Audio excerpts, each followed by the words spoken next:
Hey guys, I'm doing an Ask FM Q&A while chewing chiclets, which I haven't done in forever. Good kind of gum. Flavor goes away very, very quickly though. So, Ask FM, you know how this works. Leave questions that you want answered, and here we go. Did you cry in The Fault in Our Stars when that certain character, who I will not name in case anyone has not read it, had something certain bad happen to that certain character? God, I'm good at this. I did cry. I cried a lot. Every time the commercial comes on in theaters, I cry. I went to The Other Woman yesterday, and the extended trailer was on for the first time ever. I missed it. I came back at the end.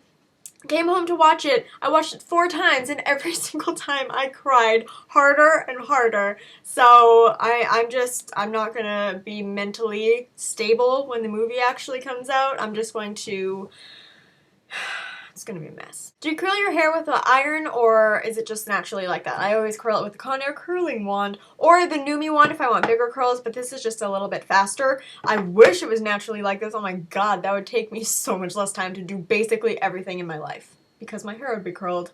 I could sleep in for an extra 20 minutes. Oh my god, my life would be just wonderful. I was dating a guy for 4 months. I lost my virginity to him the night that we had sex after we were supposed to watch movies, but instead he was like, nope, got what I wanted, bye. Now he won't return any of my texts or calls. By the way, I'm 17, he's 20, help.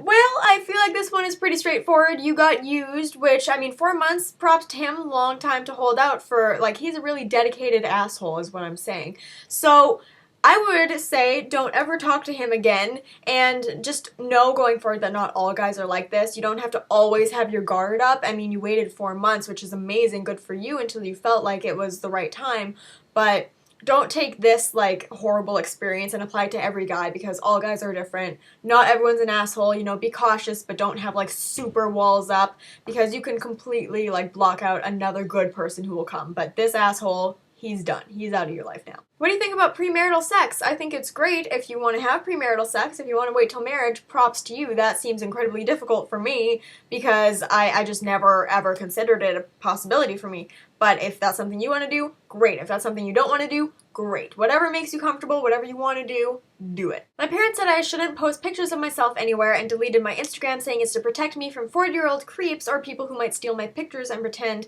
to be me. Would you ever do that to your own kid, or do you think it's a little over the top? I think in this day and age, it's a little bit over the top, to be quite honest. I mean, it depends on what age you are, because I can see that happening for like 10, 11, 12-year-olds maybe, but once you're a teenager, like, this is how people interact now, and you can't be so stuck in the past. You have to kind of continue growing as things change. So if I were to have a kid right now, which is never gonna happen, oh god, at least 5 to 10 years down the road, but if I were to have a kid at this moment and they were for some reason like 13 or 14, because that is mathematically possible, of course, then yeah, they can have an Instagram, they can do that. I mean, as a mother, I would be involved and, like, I guess, make sure I approve of what they're posting, because I don't want my child sitting there being like, oh my god, bikini shot, look at my boobies. Like, I just, you know, you have to be appropriate, but I think it's a little bit close-minded to just go around and think everyone on the internet is a 40-year-old creep, because it's not true. A lot of people on the internet are there to get away from their lives. I mean, it's not to say you shouldn't be suspicious and cautious, because you absolutely should, but posting pictures, honestly, is not that big of a deal. As long as you know it's going to be there forever and you're cautious about what you post, it's fine. What's something every teenager should know? I would say if I could look back at myself when I was like 13, I would just tell myself, listen, every single thing, everything, literally every possible problem you could have right now, it doesn't matter at all. That test that you're stressing about, never again will you think about it. That boy that you liked, you will not give a shit about him in 6 months. That friend who you aren't friends with anymore because she said something mean about you behind your back, she's a bitch anyways. Like, you don't need her in your life. You are not going to remember half of the shit that is bothering you right now, and the other half you're going to look back and think you're a fucking idiot because you stood there for so long contemplating, like, oh my god, what should I do? Should I do this or this? Should I kiss the boy or should I not kiss the boy? Like, just chill the fuck out is what every teenager should know, because your life gets harder as you grow up, because you have more responsibilities, you have to be more adult, and like, everyone who said that to me, I was like, yeah, fuck yourself. Like, my life is hard right now, and when you're in the moment, it absolutely is. I'm not trying to take away from that, but chill the fuck out, because it gets harder. Any childhood memories? Yes. I mean, I'm the kind of person where I have a horrible memory until I see a picture and then I'm just like, ow! So, I mean, there's a bunch. And I will be doing one of those picture videos. I'll link the last one I did because I got like a bunch of new pictures printed. So I'll be going through and showing you what an awkward 13, 14, 15, 16-year-old I was because all of those pictures were on my computer for so many years and I finally got like 300 prints out to me. So get ready for that video and to see me just fucking mess. It's gonna be great. I'm excited about it. Are you? You should be. When you name your Q&As, do you choose the most ranchy topic from the video as the title? Sometimes, because here's the thing about titling videos. Sometimes people are like, oh my god, like you're just misleading people, and it's like, no, if it's not in the video, I'm not gonna put it out there as as the title, but not always am I choosing the most raunchy subject, you know, like if it's something really, really controversial, sure, I'll put that in there. If it's something really inappropriate, like if I answer a question about rape, I'm not going to be like, look at me, I'm talking about rape, come see what I say. Like, I'm just like, you know, you have to be tactful about your titles, I guess, but yeah, it's going to bring in views, which is amazing. This is my job. I like views. Views are good, but I'm not going to sit here and like mislead you guys if I'm not talking about like anal fisting, which is my example in every video now. I'm not gonna name the video anal fisting, oh my god! Watch, I'll just name this video anal fisting just for that one sentence. Do you think a balloon fetish is weird? Here's the thing about fetishes for me. If you were to ask me to partake in a balloon fetish, I would say no, because to me doing that is weird, yes.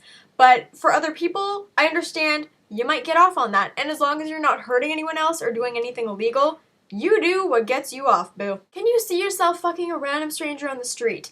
I mean, there are those days where you see a really hot guy walk by and you're like, damn, I could get a piece of that ass, or something, whatever people say.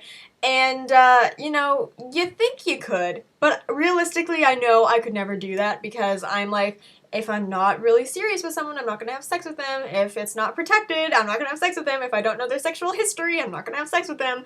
Like, I have a pretty healthy list of requirements before I have sex with somebody, so no, I would not. I mean, in my head, I can, like, mindfuck them all I want, but not realistically in real life, no. How many of those little IKEA pencils have you stolen? I love that this is a question. None. I hate those pencils. I hate IKEA, even though I got that and the desk that you are on from IKEA, and I'm pretty sure these shelves as well, and shelf over there. I promise a room tour is coming. I'm the worst fucking person. But I fucking hate it because it takes you 5 hours to navigate the store, and then you stop and look at everything. Like, getting these pieces of furniture here probably took 3 hours in IKEA. It took a long time.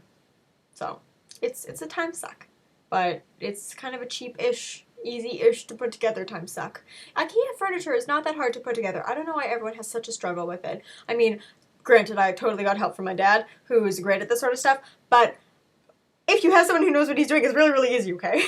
Alright, I'm gonna go. Thank you so much for watching this video, and make sure that you thumbs up, subscribe, and leave other suggestions for videos down below because I have free time to film them now, and I will see you all later. Bye, guys.